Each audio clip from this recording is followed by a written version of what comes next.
إياك أن تهتم بالأرزاق لأنها في ضمان الخلاق. So he warned us about being obsessed with provision, having hum about provision, being fearful of provision. That's one of the things that happens in our culture, is that there's a lot of fear of provision, which is a disease of the heart. You should have certainty that your Lord created you and will provide for you. He's going to provide for you. And then he says, وَخَصَّةً لَيْسَ شَيْءٌ يُوجَدُ فَوْقَهُمَا مِنَ الْخَيْرَاتِ يُحْمَدُ حُسْنُ ظَنٍ بِاللَّهِ ثُمَّ بِالْعِبَادِ فَكُنْهُمَا وَجَنِّبَنَّ لِلْعِنَادِ. That there are two qualities that you can't find anything over them that is more praiseworthy from all the good things in the world. حُسْنُ ظَنٍ بِاللَّهِ, having a good opinion of Allah, and we talked about that. I talked about that yesterday and the day before. أنا عند ظن عبدي بي فليظن بي ما شاء. I'm in the opinion of my servant, so let him think whatever he wants. You know, the Quran, من وجد خيرا فليحمد الله ومن وجد غير ذلك فلا يلومن إلا نفسه. Whoever finds good, let him thank God. But whoever finds other than that, let him blame only himself. People don't reflect on the meaning of that hadith. If you're finding other than good in your life, then your faith is it's messed up. Because everything is good for the believer.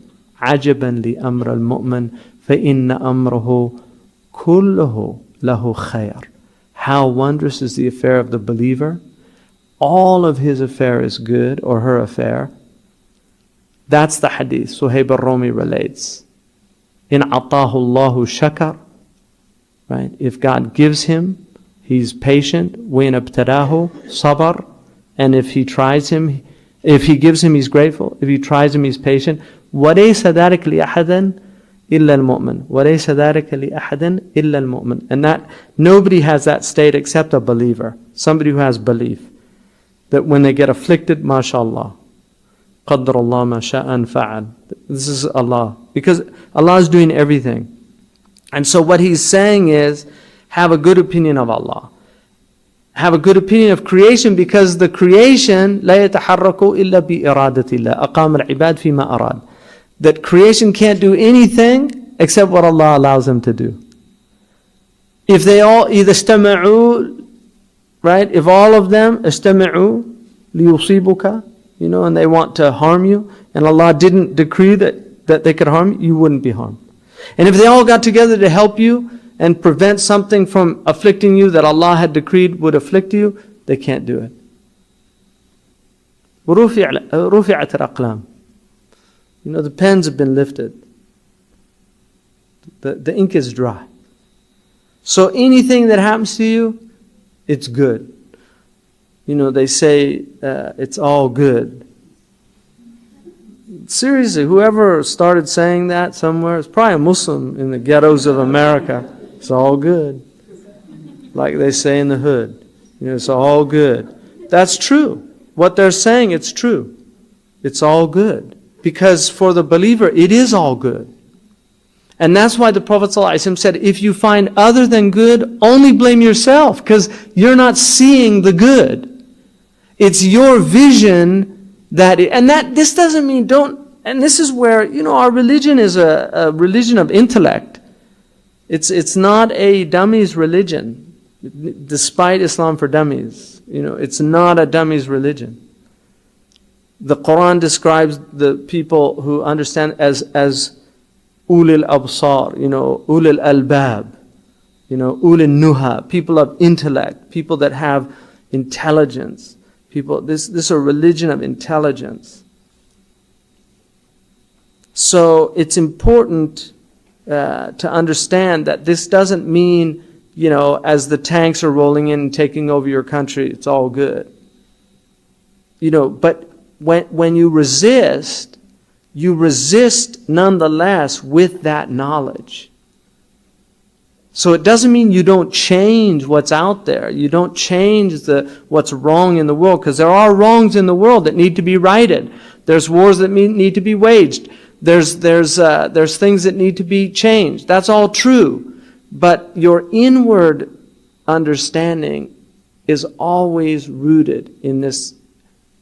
It's either a tribulation from Allah or it's a blessing from Allah. It's one or the other. So injustice in the world is a tribulation from who? From Allah subhanahu wa ta'ala. It doesn't mean that those people who are doing it, perpetrating it, aren't responsible. They are, but it's Allah who's enabled them. Had Allah wanted, He would have stopped them. So if you don't have that knowledge, your tawheed is deficient. It's incorrect. And that's why you only have yourself to blame, because you haven't learned your religion. If you're seeing other than good, you haven't learned your religion. Because the Quran says, لِيَبْلُوَكُمْ. He's going to test you. وَجَعَلْنَا بَعْضُكُمْ لِبَعْضٍ فِتْنَةً. We made some of you a tribulation for others. أَتَصْبِرُونَ. Will you show forbearance? Will you be patient? Allah made some of you a tribulation for others. So your family could be your tribulation. Right? It could be your tribulation. Your family. Your mother, your father, your brothers, your sisters. They could be your tribulation. Will you show patience?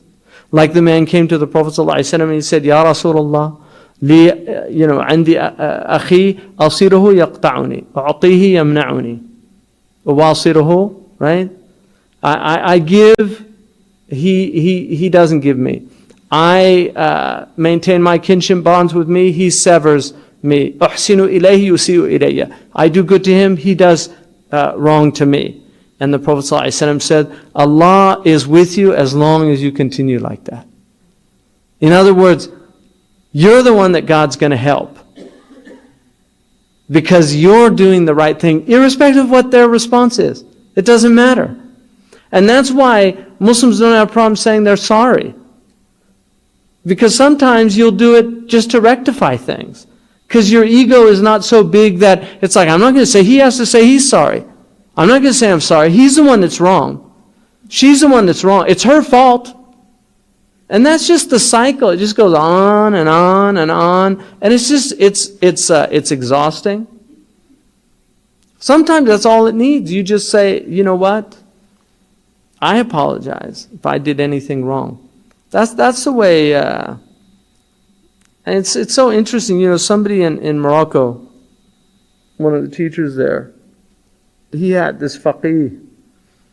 You know, he's a scholar of just outward knowledge, and he wasn't interested in tazkiyah and he said, you know, he said the end of your path, the beginning of our path is better than the end of your path. In other words, the end of outward knowledge, the beginning of this path is better than the end of your path. And he said, I don't believe that. He said, well, I'll show you. He said, come tomorrow after Asr and visit me. And he had his students, and he said, when this faqih is going to come in, and when he greets you, don't reply, don't say anything. Don't reply to him. So he comes in, and he says, Assalamu alaikum. Nobody says anything. He says, Assalamu alaikum. Nobody says anything. He says, Assalamu alaikum. Nobody says anything. He says, Antum juhal, a bunch of ignorant people. Did you know to say salam is mandub, but to respond to it is wajib? Didn't you know that? So the sheikh called him over, he sat him down, he said, listen. He said, I have a man, he just became a student last week. He's going to come in. I don't want you to say salam to him. I don't want anybody to say salam to him. I just want to show you something. So the man comes in. He says, Salam alaikum.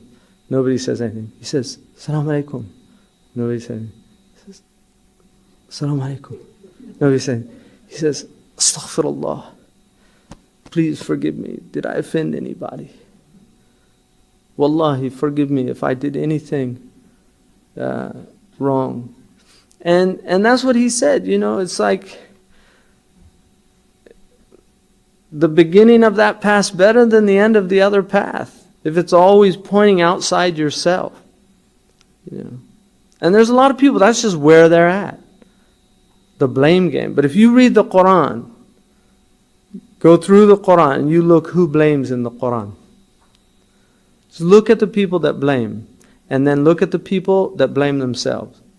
That's a good exercise. Go through the whole Quran and look at the people that blame others and look at the people. Shaitan blames God. Bima aghwaytani. Shaitan's like literally blaming God. Adam alayhi salam could have said, you tricked me, you put that tree there, and then you sent Iblis, and I thought he was actually a friend, and he could have done that. Really, if you think about it.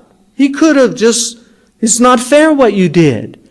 That was the best tree in the whole place. That fruit looked better than any other fruit in the whole, he could have done that. But he wouldn't have been the Khalifa. He didn't. He said, I wronged myself. Yunus, same thing. When he's in the belly of the whale, you sent me to those ridiculous people. In Nineveh, I tried everything I did. They were so stupid. It was all their fault. I made it all clear. He could have said that. Really, if you think about it. Because there's lots of people, that's their response to the same type thing. But none of them do that. The Prophet ﷺ, when he went to Ta'if, he could have done the same thing. Look at these people. Smash them between mountains. Look what they've done to your beloved. Ashku ilayka dha'fi. I complain to you my weakness. Wahawani ala nas. He didn't say ihanatan. I'm complaining to you their treatment of me. He said, I'm complaining to you وَهَوَانِي عَلَى النَّاسِ, my insignificance. My insignificance. He didn't say their humiliation or their mistreatment. My insignificance. هَوَانِي عَلَى النَّاسِ.